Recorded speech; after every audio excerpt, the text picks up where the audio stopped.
plus 37 years of emergency medicine in Orange County, and before I retired to reduce my stress. So now I do public speaking because that's not stressful at all. Yeah. I was on with Larry Bensky yesterday. Yeah, Actually just recorded yesterday, so I'm not sure when it airs, but like I told Dan, you know, whenever you do an interview, there's always like something you forgot, right? So what I forgot was names of people like Dan Monty, you know, unfortunately. But we're pushing the narrative all the time. And like Ellen said, more and more people are becoming aware of this, not just this issue, but like Dan says, you know, like 100% renewable energy, free public college education, and job training education as well. So all of that stuff, as you mentioned, as Dan mentioned, I think has been the goal of Progressive Democrats America, PDA. And what kind of activist would I be without a clipboard, right? So, healthcare not warfare. If you don't get our emails, who here wants another email? Me. No.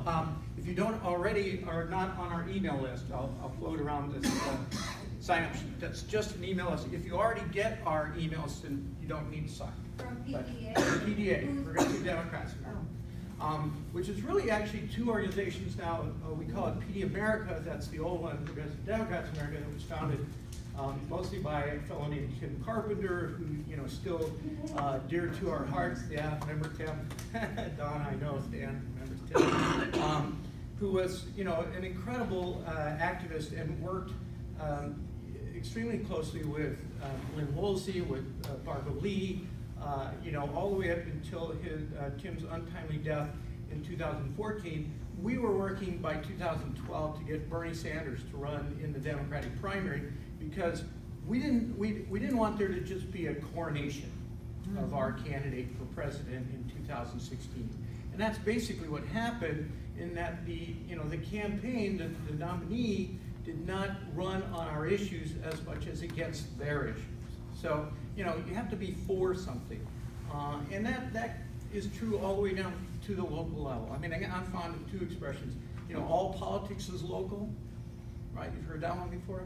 And think globally, act locally.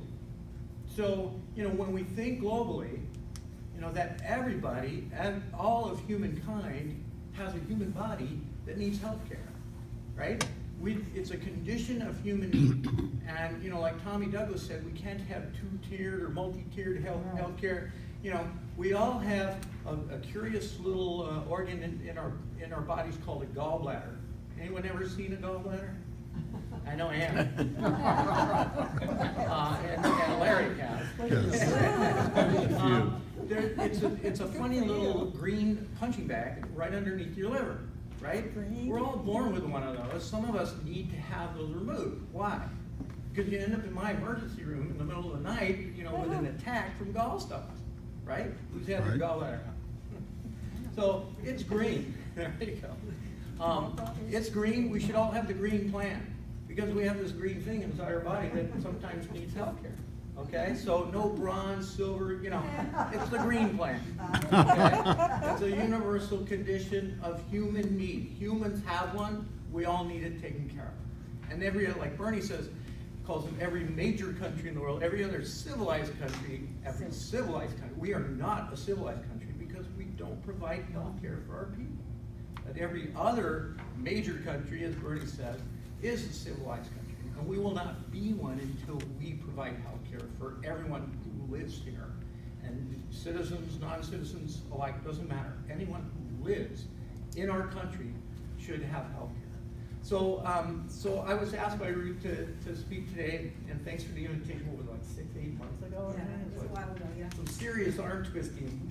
It was a follow-up from a talk we gave at the senior caucus at the Democratic Convention this year on the various advantages of Medicare, or to folks like many of us, or probably most of us in this room, who receive Medicare as part of our medical benefits. You know, once we reach 65 or if we're disabled, or on dialysis Yes. receive Medicare.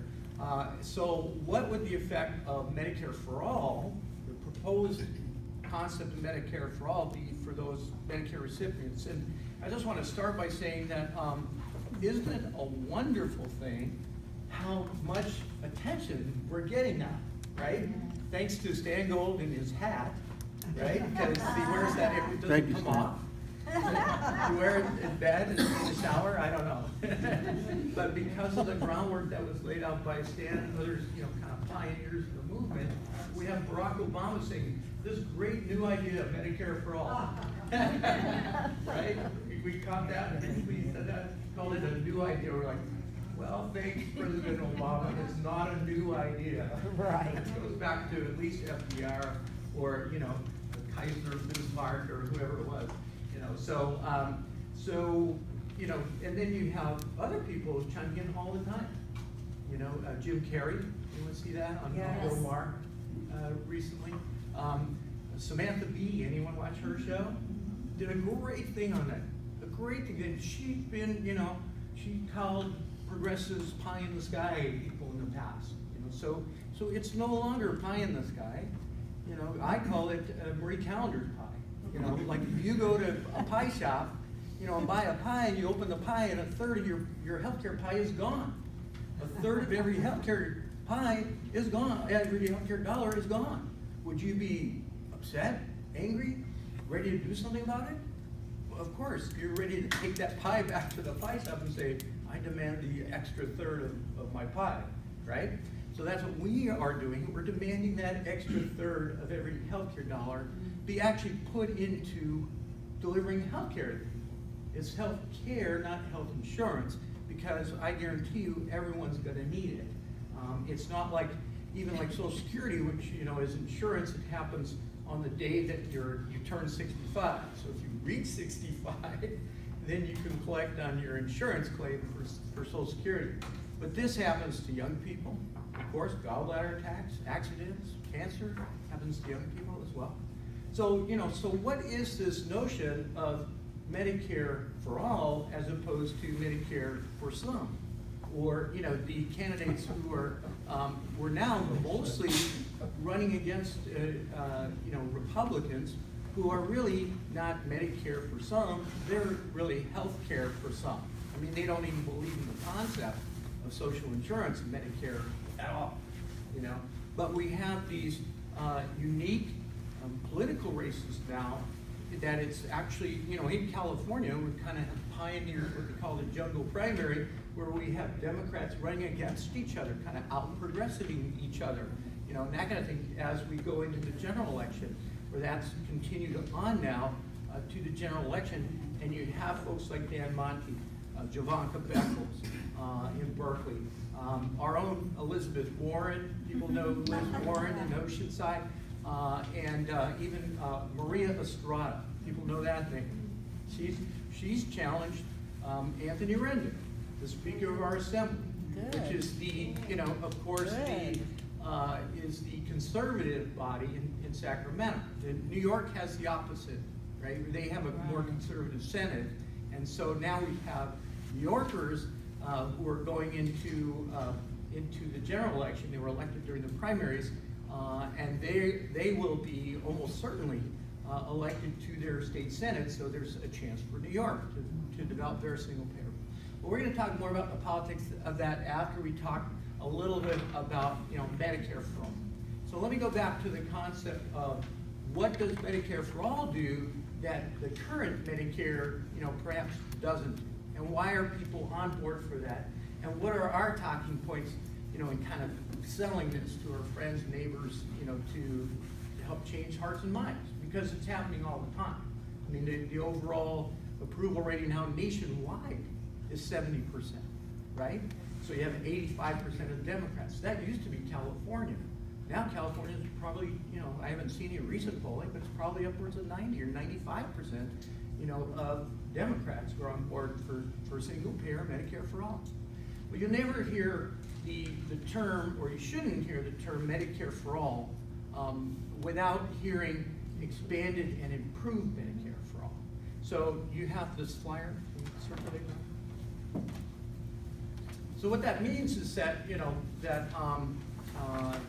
anybody here understand Medicare Parts A, B, C, and D like really well? Like you want to lecture on this stuff? Like Ruth is right here. I don't. I'm a medical provider. I just turned 65. I'm learning more and more about it all the time. But what I do know is that, that Part A, B, C, and D were introduced during the Bush years, during the George W. Bush who needed to be impeached, talking about Trump or Kavanaugh needing to be impeached. George W. Bush needed to be impeached. Those parts A, B, C, and D were introduced during the Bush years as another way to capitulate and give out more corporate welfare to insurance companies and to big pharma. So we need expanded and improved Medicare for all, and any candidate who's serious about this issue, you can give it lip service like President Obama did, but they should say expanded and improved Medicare for all, and at least take it back to traditional Medicare, which did not have parts A, B, C, and D, meaning especially the supplemental insurance, so that people aren't 80% covered for something, because that 20% will still bankrupt you. Right. You end up, under Dr. Lewin's care, although we're just associates, we're at in intensive care for a week, that 20% will bankrupt you, okay? So we need to get rid of supplementals, co-pays, deductibles. I worked for Kaiser for 30 plus years. During that time, I fought tooth and nail with, the higher-ups, with our board on the Permanente physician side. That's the way you remember, Kaiser's two things, right? It's a physician group, and it's also an insurance company. And the insurance company dictates how much in the way of resources the physicians get. So we had elected board members. I was arguing and fighting with them all the time. Don't give in to the insurance side. In fact, we will do just fine under a single payer system because that's what we do really well. We do the provider side, the physician side. We do a group model, integrated, multidisciplinary, right? Meaning all the specialists sit down together and figure out what's more likely to help our patients rather than hurt our patients. So that's kind of the, right? Larry's giving me a thumbs up. Thank you, Larry. So, so that's kind of the spectrum of care. Some people are more comfortable with a single provider, model, a Marcus Welby type, but you have to wonder, where do they get their information? From a drug detail person comes around the office, maybe a former cheerleader or something. That would be like Brett Kavanaugh's criteria right there. But the other people are more, satisfied with the large group model. They want to go to a teaching center, a university center. Well, you don't get that personalized care. So as a Kaiser provider, we, and I can speak for lots of them, we felt we were somewhere in between. Most people have their Kaiser doctor for 20 years or so before they retire, have to get a new one or something like that. But, let alone see me in the middle of the night in emergency. Anyhow, so that's what we're talking about is that kind of, a reform, really, expanding and improving Medicare so at least it's out of the Bush years and actually better enough to do a lot more. And again, this is not pie in the sky.